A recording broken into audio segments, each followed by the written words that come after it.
Merci beaucoup. Merci, Monsieur le Président. Honorables assesseurs.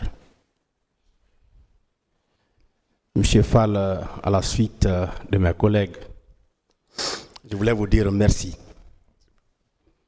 Vous êtes un diplomate chevronné, reconnu sur le plan international, et malgré votre calendrier très chargé, vous avez accepté de venir donner votre part de vérité. On ne peut que se réjouir et vous dire merci. Et sans risque de se tromper, et à l'image de M. Bahouri, je vais dire que vous êtes des valeurs de ce pays. Des questions maintenant. Merci bien. Alors, par rapport aux questions, votre rencontre devrait avoir lieu, je vais parler du meeting, ça devrait se faire à l'esplanade du stade ou bien dans l'enceinte du stade. Initialement, nous voulions organiser notre meeting à l'intérieur du stade à cause de ses capacités. Nous en avons fait la demande. On n'a pas reçu de réponse. Et donc, raisonnablement, on a compris qu'on ne nous donnait pas l'autorisation de le faire à l'intérieur du stade. Nous avons saisi la commune de Dixine par une lettre officielle. Mon collègue Bahouri vous a expliqué, puisque c'est lui qui s'occupait de l'organisation. Et la seule réponse que nous avons eue de la commune de Dixine, c'est qu'il n'était pas à même d'assurer la sécurité, mais la commune ne s'est pas opposée non plus.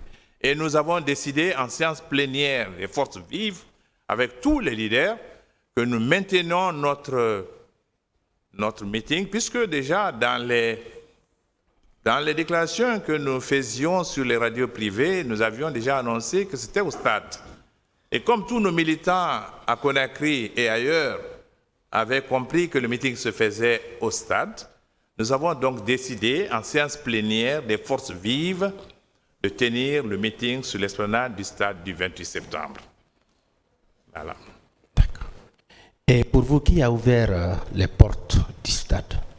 Ceci reste un mystère. C'est un mystère. C'est un mystère. D'accord. Nous n'avons aucune idée. D'accord.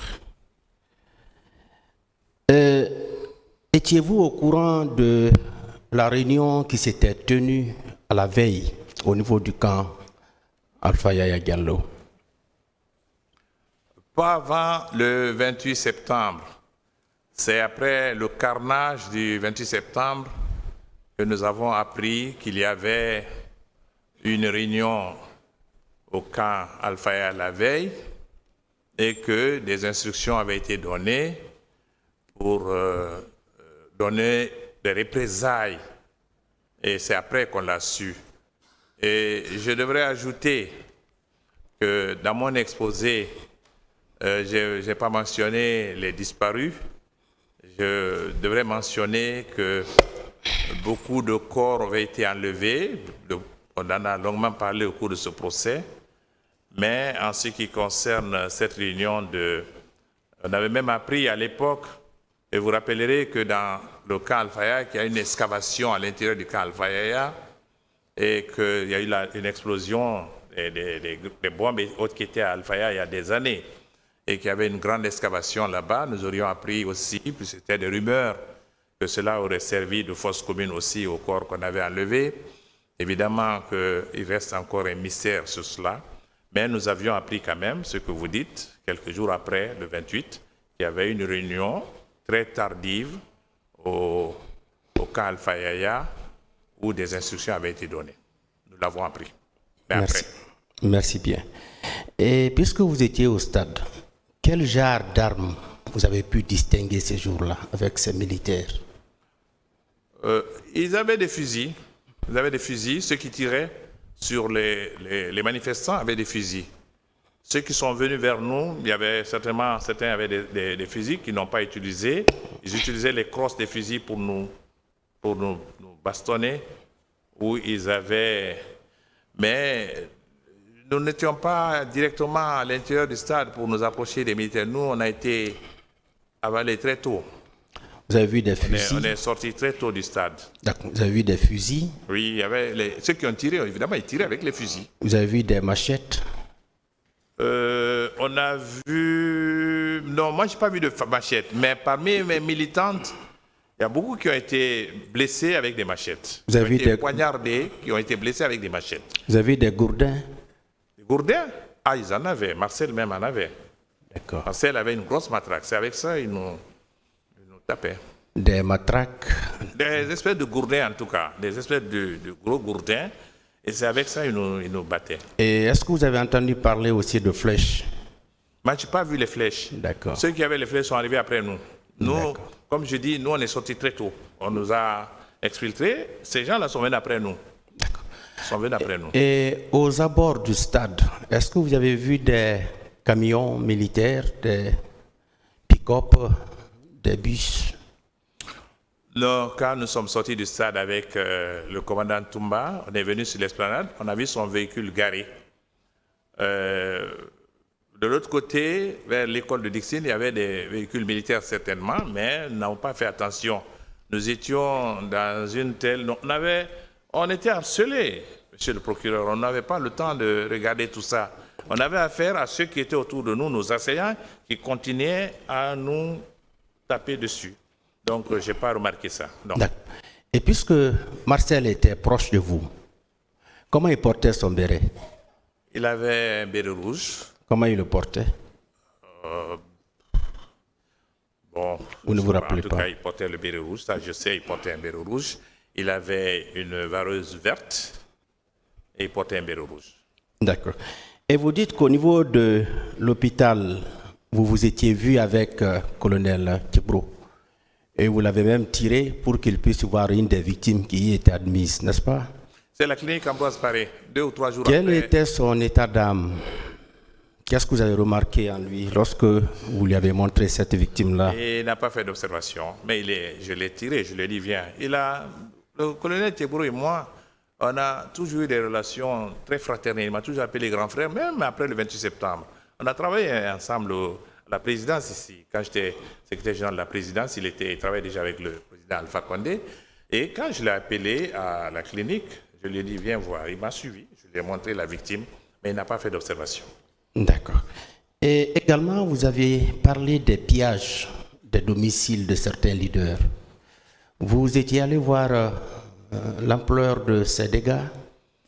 Je n'ai pas vu chez Jean-Marie Doré, je n'ai pas vu chez Selouda Lendalin, Selouda Diallo. Par contre, comme nous avons été libérés, je dis bien libérés, la nuit avec Sidia, nous sommes allés ensemble chez lui, je suis descendu et je suis rentré dans sa chambre, le salon, on a tout regardé, on a vu toutes les traces dessus, sans dessus. Je peux confirmer qu'il a eu une visite cette nuit chez lui. Pour les autres, je ne peux pas confirmer, je ne suis pas allé là. Je l'ai appris. Mais nous l'avons appris quand nous étions à la clinique. Pour tous les trois, on l'avait appris par le téléphone. Et pour que vous puissiez quitter la clinique Pasteur, est-ce que ça va faire l'objet de pourparlers, des négociations? Ils m'ont dit qu'ils ont négocié avec le président de CNDD. Quand ils sont arrivés, c'est ce qu'ils nous ont dit. Ils ont discuté avec le président de CNDD et que celui-ci avait accepté de nous laisser partir. D'ailleurs, j'ai réagi d'ailleurs. Et quand on me l'a dit, on l'a dit de façon comme si il a la gentillesse de nous laisser partir. Et moi, je me suis levé. Je savais, je l'ai dit, ce soir-là, je l'ai dit au colonel Teboro à la clinique. Je lui ai dit non, il y a eu des crimes graves qui se sont passés à la clinique et plutôt au stade. Quand je revenais de Bangui, j'étais à Bangui, où j'ai vu, quand j'étais représentant spécial à Bangui, il y a eu des crimes de viol pour lesquels Jean-Pierre Beba avait été arrêté. Et je savais que c'est des crimes qui étaient punis et poursuivis par la Cour pénale internationale. Je le savais. Et je lui ai dit, vous venez de commettre des crimes contre l'humanité aujourd'hui, avant même que la mission d'enquête ne vienne ici. Je lui ai dit la nuit là. Il était même un peu... il a bougé un peu, mais le Premier ministre Komara l'a calmé. Donc, nous n'avons pas négocié avec eux. Ils nous ont dit qu'ils ont négocié avec le président du CNDD, qui a bien voulu accepter de nous laisser partir. D'accord.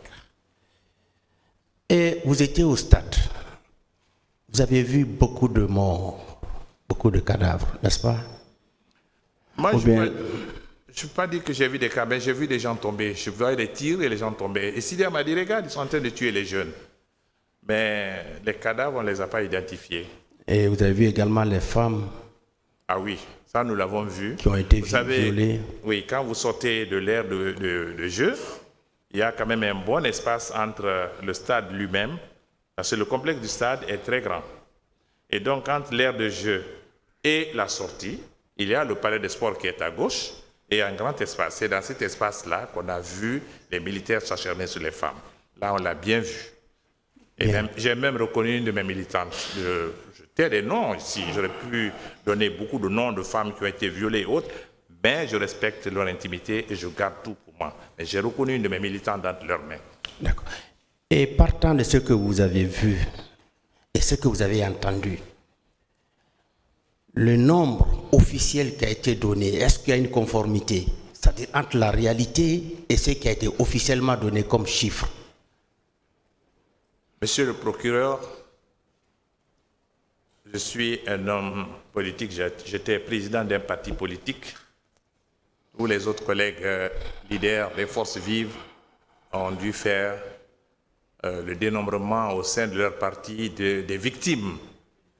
Mais quand je prends mon propre parti, je sais qu'il y a eu beaucoup de femmes qui ont été violées et beaucoup qui ont été violentées et d'autres qu'on a déshabillées, qui sont sorties du stade et qui n'ont eu de secours que des femmes des quartiers riverains qui sont sorties pour leur donner des pailles. Et d'ailleurs, ces dames sont reparties le lendemain ou les jours d'après pour restituer et remercier ces familles.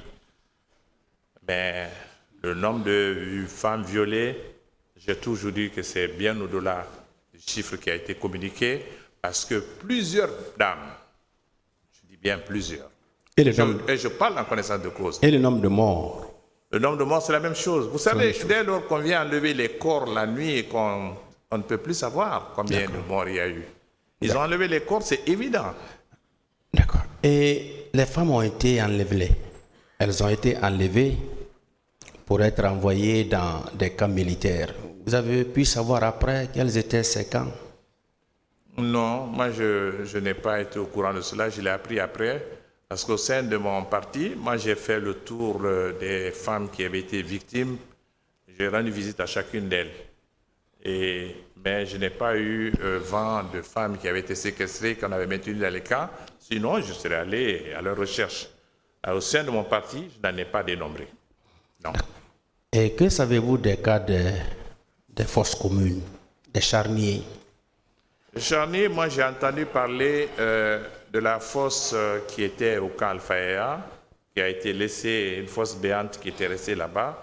Après l'explosion des bombes là-bas, vous savez, il y a quelques années, il y a eu une grande explosion des munitions.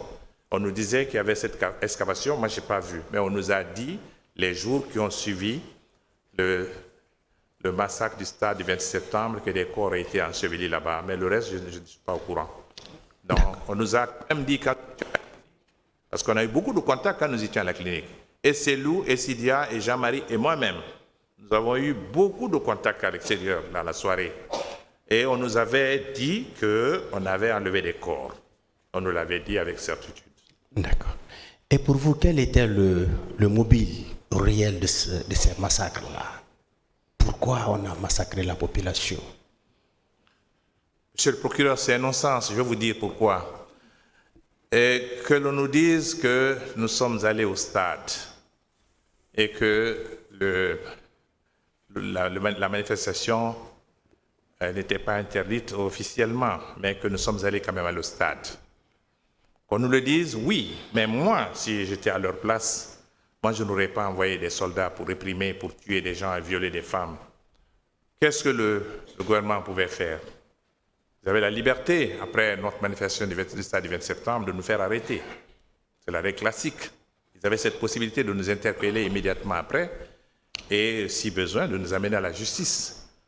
Mais on a choisi la manière forte. On a voulu réprimer. C'est ça le sens que je donne au massacre du stade du 20 septembre. On a voulu réprimer. D'accord. Pour vous, ça a été préparé ou spontané?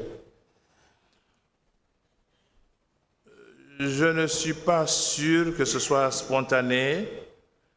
Quand vous lisez le rapport même de la Commission internationale d'enquête, vous comprendrez que ce n'était pas fortuit. Et la manière dont les gens ont agi à l'intérieur du stade et la manière dont ils se sont acharnés sur nous, je suis enclin à croire à certains propos qui ont été donnés ici pendant ce procès pour dire qu'on a envoyé des gens pour nous mater. Et on nous a vraiment matés à l'intérieur du stade. Encore une fois, merci pour votre disponibilité. Et je réaffirme votre engagement pour la justice. Je vous remercie. Monsieur le Président, merci, honorables assesseurs.